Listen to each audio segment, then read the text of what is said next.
امام علی مقام کی شہادت کا بیان، وہ عظیم شہادت، وہ عظیم حاکم کہ جس نے عظیمت کی راہ کو اختیار کیا، جان دے دی لیکن یزید کے ہاتھ پر بیعت نہ کی۔ اب منظر یہ ہے کہ آپ کی آنکھوں کے سامنے آپ کے 22 سالہ امام زین العابدین علی اوسط، جن کو کہا گیا، موجود ہیں، ضد کر رہے ہیں جانے کے لیے، ابا جان مجھے بھی شہید ہونا ہے، مجھے بھی سعادت پانی ہے۔ میرے تمام بھائی چلے گئے نانا جان کے ہاتھوں جام کوثر پینے کے لیے، میں یہاں تنہا رہ گیا، مجھے بھی اجازت دیں۔ نقاہت کا عالم یہ تھا کہ کھڑے بھی نہیں ہو سکتے تھے، شدید ذوق تھا، بھوک بھی تھی اور پھر بیماری بھی تھی۔ فرمایا کہ اے منور نظر، جانے پدر لوٹ جاؤ، جانے کا قصد نہ کرو، کیونکہ تمہاری ذات سے بہت سی امیدیں وابستہ، بے کسانے اہل بیت کو وطن کون پہنچائے گا، بیویوں کی نگہداشت کون کرے گا، جد و پدر کی جو امانتیں میرے پاس ہیں وہ لوگوں تک کیسے پہنچیں گی، قرآن کی حفاظت اور حقائق عرفانیہ کی تبلیغ کے فرض کس کے سر پر رکھے جائیں گے، میری نسل کس سے چلے گی، حسینی سیدوں کا سلسلہ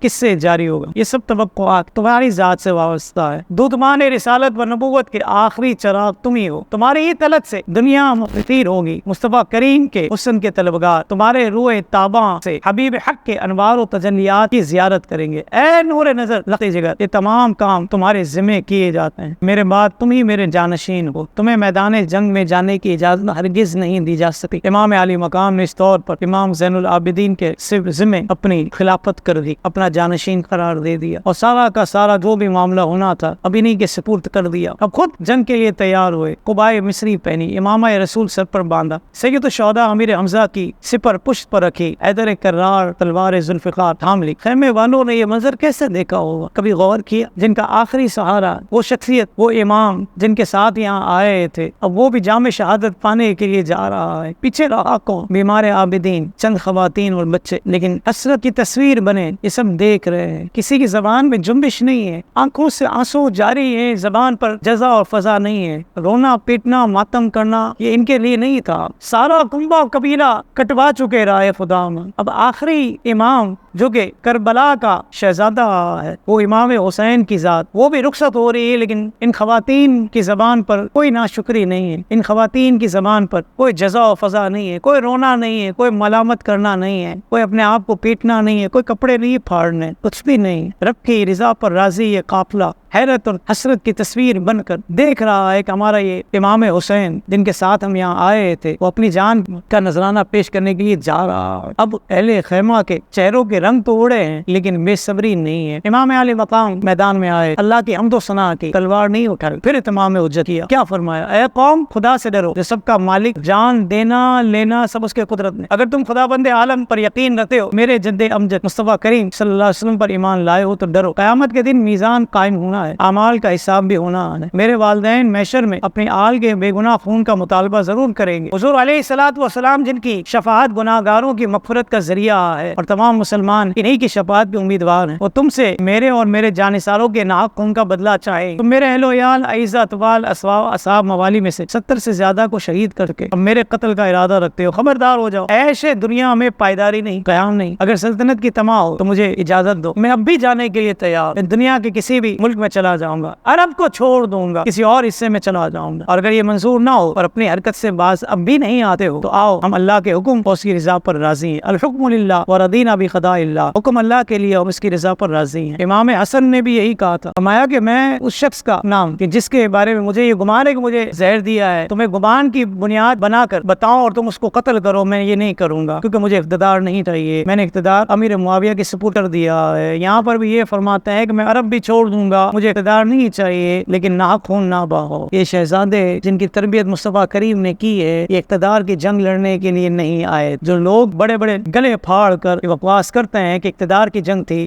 ان کو سوچنا چاہیے، ان کے نظر سے شاید تاریخ سے یہ اورات گزرے ہی نہیں ہے، شاید انہوں نے پڑھا ہی نہیں ہے۔ شمر لعین نے دیکھا کہ یہ ان کی تقریر کا حصہ، ان کے یہ آخری جملے لوگوں پر کچھ کیفیت بنا رہے ہیں، ان پر اثر ہو رہا ہے، تو فوراً بات کو پلٹ دیتا ہے اور کہتا ہے کہ آپ قصے کو لمبا نہ کیجیے، یا تو مقابلے کے لیے تیار ہو جائے یا پھر یزید کی بیعت کریں، تیسرا کوئی آپشن نہیں ہے آپ کے لیے۔ امام حسین نے کہا ٹھیک ہے جناب، میں تمام حجت کر چکا، لیکن اب بھی تم نہیں مانتے ہو تو ٹھیک ہے، میں تلوار اٹھانے کے لیے تیار ہوں۔ گرم ریگستان ہے، 3 3 دن کی بھوک پیاس ہے، 70-72 کا قافلہ پہلے ہی تاراج ہو چکا ہے، پیچھے لٹا پٹا کچھ قافلہ موجود ہے، چند خواتین ہیں، بچے ہیں اور بیمار عابدین ہیں. یہ ساری کی ساری چیزیں امام حسین کے پیش نظر ہیں. 22,000 کے لشکر سے آپ مقابلہ کر رہے ہیں. دل صدموں سے چور چور ہے. کس کو یاد کر کے روئیں؟ بھائی بھی گیا، بیٹا بھی گیا، بھتیجے بھی گئے، بانجے بھی گئے، کوئی بھی نہیں بچا. سبھی نے اپنی جانوں کے نذرانے پیش کر دی، لیکن شکوہ شکایت نہیں ہے. تو کربلا کا یہ واقعہ یہ درس دیتا ہے کہ اتنا کچھ ہو جانے کے باوجود بھی امام علی مقام نے شکوہ شکایت نہیں کیا. تو وہ لوگ جو ان کی محبت کہہ لیں یا کیا ہے، روتے پیٹے ہیں اور اپنے آپ کو مارتے ہیں، گریبان پھاڑتے ہیں، وہ کیا کر رہے ہیں؟ ان کو سوچنا چاہیے کہ حسینی کردار کیا ہے. حسینی کردار یہ ہے کہ پورے کا پورا قافلہ تاراج ہو چکا ہے، کٹی پٹی لاشیں دیکھ چکے ہیں، پھر بھی جزا و فضا نہیں ہے. تو آج ان کے نام پر اتنا رونا پیٹنا اور واویلا مچانا کیوں؟ یہ غور کرنا پڑے گا ان لوگوں کو کہ جو یہ کر رہے ہیں اور سالہ سال سے کر رہے ہیں. غور کرنا پڑے گا. امام علی مقام کی طرف جو بھی آتا تھا آپ کے آگے ٹک نہیں سکا تھا. مشہور جانباز ہوتے ہیں نا، جنگجو ہوتے ہیں، وہ آخری وقت کے لیے رکھے جاتے ہیں، آخری وقت کے لیے رکھے جاتے ہیں کہ ان کو بھیجا جائے گا، ان کے مقابلے میں ان کو بھیجا جائے گا. لیکن امام علی مقام کے مقابلے میں جو بھی آیا بھیڑ بکری اور سبزی کی طرح کٹ گیا. دلوں پر اگرچہ بڑے صدمے ہیں امام علی مقام کے، لیکن ہمت ابھی بھی جوان ہے کہ دین کے نام پر سودے بازی نہیں ہونے دینی. مر جائیں گے لیکن یزید کو امام نہیں کہیں گے. آدھائے لشکر میں شور برپا ہوا کہ اگر ایک ایک شخص آتا گیا تو امام حسین نے سب کے گلے اڑا دینے ہیں. کیا کیا جائے؟ ایک بارگی حملہ کیا جائے. ہزاروں کا مجمع تنہا امام علی مقام پر ٹوٹ پڑا. ہر طرف سے تلوار تیر اور نیزے آنے لگے. تنہا امام ہے، بھوک پیاس سب کچھ ہے، لیکن ہمت پھر بھی جوان ہے. وقت شہادت امام علی مقام نے کیا دیکھا؟ نگاہ اٹھائی تو دیکھا کہ مصطفیٰ کریم صلی اللہ تعالی علیہ وسلم بوتل لیے کھڑے. کس قدر رنجیدہ کیا ان لوگوں نے نبی پاک کے دل کو، کس قدر رنجیدہ کیا. بوتل لیے کھڑے، علی اور مرتضیٰ کھڑے، امام حسن مصطفیٰ کھڑے،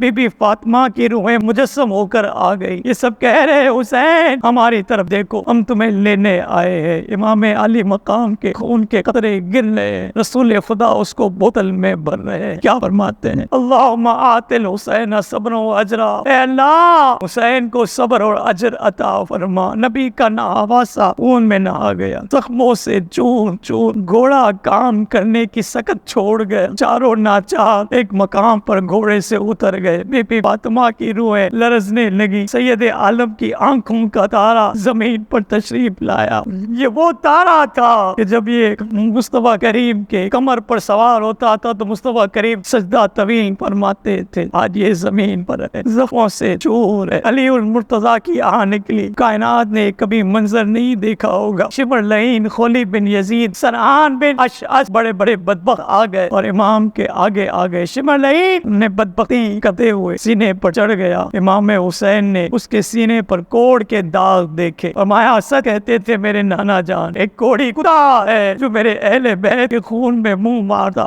ہے، تو ہی وہ ہے. میرے نانا نے صحیح کہا تھا. اے شمر آج جمعہ کا دن ہے، سب اللہ کے حضور سجدہ کر رہے ہیں. میرا سر اس وقت ان سے جدا کرنا جب میں سجدے میں ہوں. امام علی مقام نے پانی پینے کی خواہش نہیں، بچوں عورتوں سے ملنے کی خواہش نہیں کی. آخری وقت بھی کوئی خواہش ہے تو وہ سجدے کی ہے. کبھی یہ ذہن نہیں بنتا، کبھی یہ بات دل میں نہیں آتی. سالہ سال سے واقعہ کربلا سن رہے ہیں. کاش جس طرح پور کی قسمت چمک گئی تھی ہمیں بھی کوئی ایسی سعادت مل جاتی. امام حسین کے قافلے میں ہم بھی شامل ہو جاتے، ہم بھی اس دور کے پیدا ہو جاتے، ہمیں بھی امام حسین کے نام پر کوئی خون کا قطرہ بہانے کا شرف مل جاتا. قیامت میں ہم بھی مصطفیٰ کریم کی بارگاہ میں کہتے کہ ہم نے بھی حسین کے نام پر کوئی خون کا قطرہ بہایا. کبھی یہ سوچ نہیں بنتی، کبھی یہ خواہش نہیں پیدا ہوتی. کب تک اپنے آپ کو دھوکہ دیتے رہیں گے؟ نہ نمازیں پڑھیں، نہ چہرے پر داڑھی نہ رکھے، سر بھی ہمارے ننگے رہیں، لباس بھی ہم دشمنوں والے پہنے اور اپنے آپ کو حسینی بھی کہیں. تو کیا حسینی لوگوں کے یہ کردار ہوتے؟ کبھی بھی نہیں سوچا، کبھی بھی ذہن نہیں بنا کہ نہ ہمیں قرآن کا علم آتا ہے، نہ ہم نے حدیث کا علم حاصل کیا، نہ ہم نے شریعت کے مسائل سیکھے. ہمیں تو یہ بھی پتا نہیں کہ جو ٹن ڈبا شور مچا رہا ہے ضعیف حدیث کے نام پر، حدیث ضعیف ہوتی کب ہے؟ ہمیں تو یہ بھی نہیں پتا کیا کیا ہے ہم نے اپنی زندگیوں میں. کبھی یہ ذہن نہیں بنتا کہ امام حسین سے محبت کا دعویٰ تو ہے، کاش کہ اس گروہ میں ہم بھی شامل ہوتے اور امام پاک کے نام پر شہادت ملتی، کوئی ایک قطرہ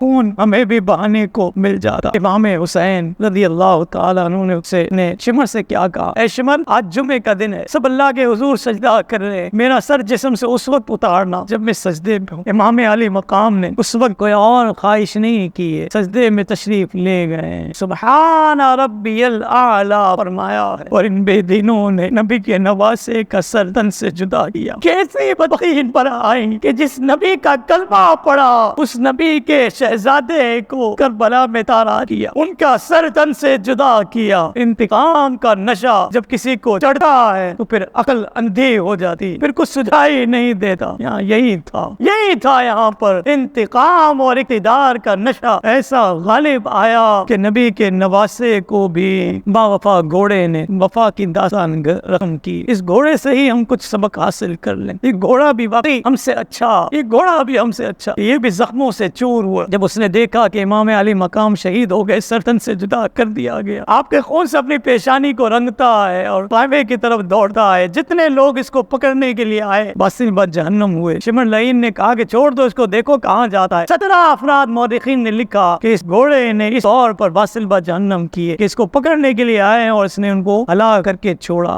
خیمے میں آ گیا، باہر سے اپنے مخصوص آواز میں رونا شروع کر دیا۔ یہ عنوان تھا امام پاک کی شہادت کا کہ جو رب العالمین نے اس گھوڑے کے ذریعے اہل بیت کے بچے کچے قافلے کو مطلع کیا۔ اب دیکھیں نا، اسی چیز کا مشاہدہ کر لیں کہ اللہ تعالیٰ اگر کام لینا چاہے تو کلمہ پڑھنے والے مسلمانوں سے لے لے، اور کام لینا چاہے اور نبی کی اہل بیت کی عظمت اور ان کے دفاع کا کام لینا چاہے تو گھوڑے سے بھی لے۔ بے زبان ہے نا، نماز تو نہیں پڑھتا، سجدے تو نہیں کرتا، بے زبان، اس طور پر مکلف تو نہیں ہے جس طور پر کلمہ گو مسلمان ہوتا ہے، لیکن نبی کے ساتھ وفاداری ہے، اہل بیت کے ساتھ وفاداری ہے۔ جب اس نے چیخنا شروع کیا تو بی بی زینب سمجھ گئی، باہر نکلی وہ بی بی زینب کہ جن کی چادر کو کبھی کسی غیر محرم نے نہیں دیکھا، اپنے آپ کو چادر میں لپیٹ کر باہر دیکھتی ہیں تو گھوڑے کی زین خالی۔ یہ عنوان تھا، سمجھ گئی کہ امام حسین شہید ہو گئے۔ فرمایا واہ حسین، اے حسین، رونے لگے اور روتے روتے کہتی ہے شہربانو، یہ امام حسین کی زوجہ کا نام تھا۔ فرمایا شہربانو سکینہ کو سم پکڑ لینا، آپ لینا، میں بھیا کی خبر لینے جاتی ہوں۔ گرتی پڑتی گئی فوج کے قریب، آیا نظر نہ فاطمہ کا ماجبی، گھیرے ہوئے تھی چار طرف سے سپاہ دیں، چلائی راہ دو مجھے اے دشمنان دیں، یہ ابن فاطمہ ہے میں ان کی جائی ہوں، دیدار آخری کی تمنا میں آئی ہوں۔ ہٹو اے بے دینو ہٹو، راستہ دو، نبی کی شہزادی آئی، مجھے میرے بھائی کا آخری دیدار کر لینے دو۔ قاتل تو اس طرف سر پاک لے چلا، ترپا زمین پہ یہاں بدرے شہ کربلا، تبلے پہ سر بجانے لگے دشمن خدا، گل پڑ گیا شہید ہوا ابن کربلا، کھیتی علی کی کٹ گئی، بستی اجڑ گئی، پردیس میں حسین زینب پچھڑ گئی۔ بی بی زینب نے جا کر دیکھا، نادار بہن کو آیا نظر نہ لاش آئے امام، بغلو ہاتھ ڈال کے رونے لگی تشنا کہاں، کہتی ہے بھیا ہمیں چھوڑ گئے، سارے ہی دشمن ہیں۔ امام علی مقام نے جس وقت شہادت پائی ہے آپ کے جسم پر 121 سوراخ تیروں کے، ہم تو چھوٹا سا بھی زخم کھانے کے لیے تیار نہیں، 40 زخم تلوار کے، 33 گھاؤ نیزے کے، اپنے بھائی کے پاس بیٹھی اپنی حسرت کا اظہار کر رہی ہیں۔ ادھر بی بی سکینہ شہربانو سے اپنے آپ کو چھڑا کر میدان کی طرف گرتی پڑتی غش آتی آ رہی ہے۔ ادھر سے پھوپھی نے آواز لگائی، اے سکینہ ادھر آ جاؤ، تیری مظلوم پھوپھی تیرے باپ کے کٹے ہوئے لاشے کے پاس بیٹھی ہے۔ سیدہ سکینہ اپنے باپ کی لاش پر جس کے ساتھ سر نہیں ہے، زخموں سے جسم چھلنی ہے، آتی ہے اور بے ہوش ہو جاتی ہے، ان سے دیکھا تک نہیں جا رہا۔ کائنات نے یہ منظر کیسے دیکھ لیا، آسمان نے یہ منظر کیسے دیکھا، نبی کے اہل بیت کے ساتھ اتنا ظلم ہوا، کوئی دشمن کے ساتھ بھی ایسا نہیں کرتا، یہاں تو خطوط کے ذریعے بلایا گیا تھا۔ بی بی زینب بی بی سکینہ کو امام حسین کے کٹے ہوئے لاشے سے جدا کر کے خیمے کی طرف چلتی ہے۔ گھوڑے نے تو داستان وفا مکمل کر دی۔ کلمہ پڑھنے والے مسلمان اپنے سروں کو جھکا کر غور کریں کہ ہم نے امام حسین کی محبت کا جو سبق ہے وہ یاد رکھا ہے یا ہم بھول گئے۔ ہم اگر نبی کے دین پر وقت آئے تو اپنی جان دینا پسند کریں گے یا پھر ہماری عقیدت فقط زبانی کلامین ہے؟ یہ سوال میں آج چھوڑ کر جا رہا ہوں، اپنے دلوں سے پوچھئے گا، اپنے ضمیر کی عدالت میں اس مقدمے کو رکھیے گا کہ گھوڑے نے وفا کی ہے، میں اور آپ کتنے وفادار ہیں۔ مزید اسلامک اور معلوماتی ویڈیوز دیکھنے کے لیے لائک، شیئر اینڈ سبسکرائب کے بٹن کو پریس کرنا ہرگز نہ بھولیں۔